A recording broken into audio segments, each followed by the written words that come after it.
Hi there guys, surprise surprise, I have the all new 2026 Bajaj Pulsar 150, India's favorite sport bike, now updated with LED headlamps, LED turn blinkers and whatnot. Full video will be uploaded on YouTube. So this is just the exhaust note. Let's fire her up and let's see whether they fine-tuned the overall engine refinement.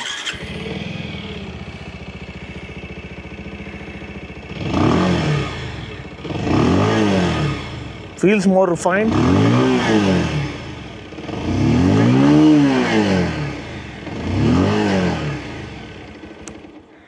This was the exhaust note. Stay tuned for the full video. Hi there guys, welcome to yet another surprise, a sudden surprise video to end this year with a bang. The new Pulsars are here. This is the new 2026 Bajaj Pulsar 150 DTSI. Yes, the BS6 model with the twin spark ignition, and it has been updated. Major update, you can say, a significant update at least, not a major update, but this was due and I think they have delivered exactly what was needed. So let's find out what all is new. So parked here are the two new color variants. The sun is shining brighter than ever. Let me just focus in on this. This is the blue color variant, this is the red color variant. Now again, among these two, we all know that there are two variants in this Pulsar 150 model. One is the single disc model, then you have the twin disc model. The twin disc model gets the similar layout like that of the Pulsar 180, a split seat layout and other longer wheelbase and some other significant changes. Even suspension is fatter suspension. I mean, telescopic forks are fatter. This one is 31 mm, that one gets 37 mm. Okay, single seat, that is split seat. So all this differences are there between the single disc and the twin disc model. Now this is a single disc model. You can see we have a ventilated 260 mm disc up front, and this one is a drum brake with a speed sensor at the back to assist the ABS unit for efficient braking. Okay, 17-inch wheels front and rear. Now these don't get fatter tires. Now the fatter tires are saved for the twin disc variant. This one I think gets 80 by 100 tire up front and maybe 90 by 90 tire at the back. Let me quickly see. Yeah, it's 100 by 90 tire. 100 by 90 tire at the back. So good enough for good mileage. You can expect somewhere around 48-50 kmpl from this bike.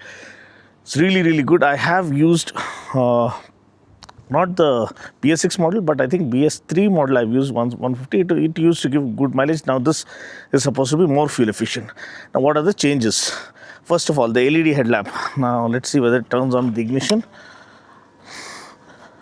It's really hot and the sun is coming down really hard.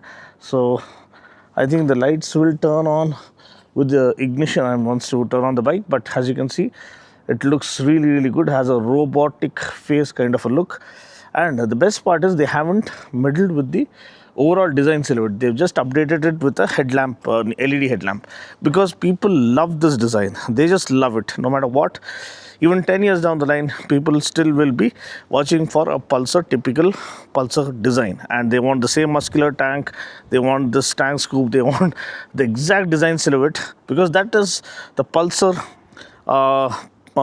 image that has found their way into their hearts and minds. So they can't imagine a Pulsar without this design silhouette. Now you can say that Bajaj has offered a new, more improved, technologically advanced Pulsar with the N series. The N160 or the N150 was also there for a moment, and that didn't do well. N250 is a good motorcycle. N160 is also a brilliant motorcycle. But then Pulsar fanboys, the old classic Pulsar fanboys, want it this way. I know of people, it's too close, but I know people who have owned the Pulsar 150 in the past, and they are so much satisfied with the ownership experience. They've clocked more than 1 lakh kilometers, and they went ahead and bought yet another Pulsar 150 because they say it is a die-hard, reliable motorcycle for Indian conditions. Okay, that being said, now the changes. As I told you, LED headlamp has multiple lighting elements in this, and you have LED turn blinkers as well. At least turn blinkers will turn on now. Yeah, turn blinkers as well. Everything else remains the same. So as I told you, 31 mm telescopic forks, 260 mm ventilated disc, 17-inch wheels front and rear, slimmer tires, zapper tires for good mileage, The tank graphic is new, of course. That goes without saying. That keeps getting updated every now and then. You have this carbon fiber kind of shadow thing is bothering. Carbon fiber cues here, and a little bit of checkered flag graphics here. Lightning bolt graphics there. The 150 badging right over here. Again, as I told you, the kind of a sparkle finish to the silver lining right over graphic right over there. Nitrox gas charge twin shock absorbers at the back. Carbon fiber accents right over here adds on to the premium feel. Nice comfortable seat. Now this is another major plus for the Pulsar 150 to be known as the ideal family bike, because it looks muscular, it looks sporty, it looks big. At the same time, it's affordable. 1,05,000 ex-showroom still, despite all the revisions and changes. But thank God the GST revision has happened only for higher capacity bikes. So lower capacity bikes are relatively cheaper now. Okay, seat height I think is around 785 mm. So it is not too high. So even shorter riders can feel comfortable. And one of the longest seats in the segment. So family bike, it is sorted as a family. Good foam quality, good comfortable seating posture. Ergonomics are well sorted. Again, matte black finish to the exhaust, even the matte black finish to the heat shield, and adequate amount of ground clearance, 165 mm. Good tank volume. Just in case you want to travel longer, go inter-district travel, 15-liter tank and good mileage, and that means you have good tank range. You have the tried and tested 150cc single cylinder twin spark ignition, BS6 compliant fuel injected engine that puts out 14 PS of max power and 13.4 Newton meters of max torque. Comes mated to a 5-speed gearbox, and the advantage of a twin spark technology means faster combustion rate, so that results in better fuel economy and better power output. So better fuel economy without having to compromise on good power and pickup. And then of course you have turn blinkers right over here, LED strips, twin LED strips at the back, the tank grip right over here. Let's turn off the indicator. And now this is a point of debate, because this being a single disc model, now you have both the color options. You have the blue color right over here and the red color right over there. Okay, now the blue color got this connected Bluetooth connectivity, this updated console, and whereas this one doesn't get the Bluetooth. So is this the classic model, which is slightly more affordable? So it still gets the analog. In fact, I love this display more. You have this needle climbing up. You have this classic digital console right over here. So I love this console layout better. Which one do you prefer? Feel free to comment below. You have the signature engine kill switch and high beam flasher, clip-on handlebars, and all those things. Everything else remains the same. Same 31 mm telescopic forks, 260 mm ventilated disc, seat height, ground clearance, the exhaust, the single disc layout. Everything remains the same. Even this gets the revised LED headlamp now. LED headlamp with LED turn blinkers. So only the console remains different. So is this going to be slightly affordable than this one? I'm not sure. So let's wait for the official announcement. The press note came for the 220 yesterday. So the press note for the 150 is yet pending. So I'm pretty damn sure they'll be releasing it soon. Now this one gets Bluetooth connectivity, but I am not sure it gets navigation, because if you get navigation, you can make out in the startup animation. So this one doesn't get navigation, it gets Bluetooth connectivity. It has the rev counter, tachometer, speedometer, time, fuel gauge, and odometer, trip meter, instant fuel economy, distance to empty, average fuel economy, and all those details. So that's a good thing. Single channel ABS is there. So that's pretty much it. So Bluetooth connectivity for call, SMS alerts, I believe. So that's one thing. And I love the 3D badging of the Pulsar. Looks absolutely stunning, doesn't it? I love the attention to detail. Maybe they could have given 3D badging here also, but that's what you get for now. Yeah, so what do you think about the new Pulsars? The red one or the blue one? Which one would you prefer? This is the tank graphic for the red one. It gets the same carbon fiber cues on the side panel. Red graphic again. at the back for the tail section. Red rim stripes again for the wheels, and the engine cowl also looks very well put together for a bike costing around 1 lakh. You get so much more. You get a 150cc motorcycle, 14 PS of power. I mean, that's been the best part about the Pulsars. Ultimate value, unbeatable value, unmatchable performance at a price that is unthinkable. So that has been the selling proposition for Pulsars all along, and that doesn't change. Gets even better now with the LED lighting all around. So what do you think about the subtle update? Do you think it was worthy enough, and without changing the overall design essence and design silhouette of the classic Pulsar, they have just given it a LED headlamp layout which looks handsome, which looks futuristic, which looks well put together. So next, let's go ahead and ride these machines and see.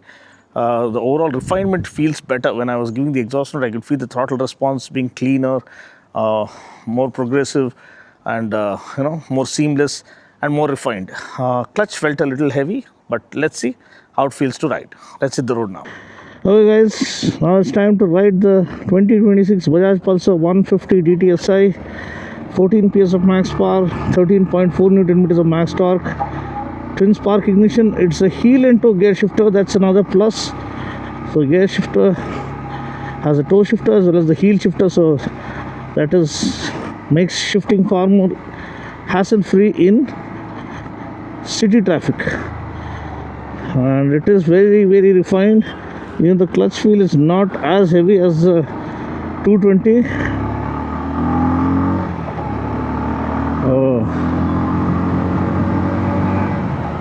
very refined engine.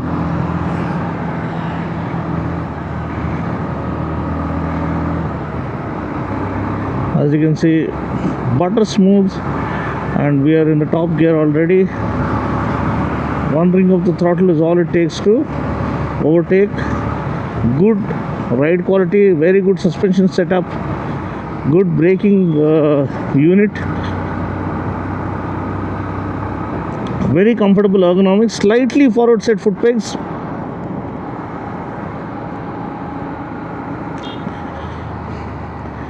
The handlebar positioning is bang on point, clip-on handlebars. Seat is super comfortable. As I told you, suspension is very plush and offering very good ride quality.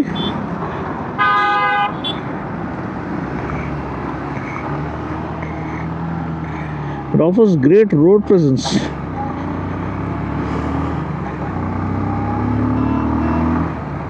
Good mirrors. We have this carbon fiber accents for the digital console to add a little bit of premium feel. Tire pressure seems to be low, so there's a little bit of wobble in the rear tire that I'll give the benefit of doubt because bike just arrived and we are trying to do a first ride impression. Refinement is better, throttle response is good and linear. It is not that instant sport bike throw you back kind of power delivery, but for a bike in its class, it's very good linear seamless throttle response, no latency. And if the tire pressure were on point, we could have quickly done some overtakes effortlessly. We have some bad roads here, so maybe roads will be laid soon. You can see this part has been taken care of. Good tarmac here, good ride feel, good comfort, perfectly sorted ergonomics for daily usage.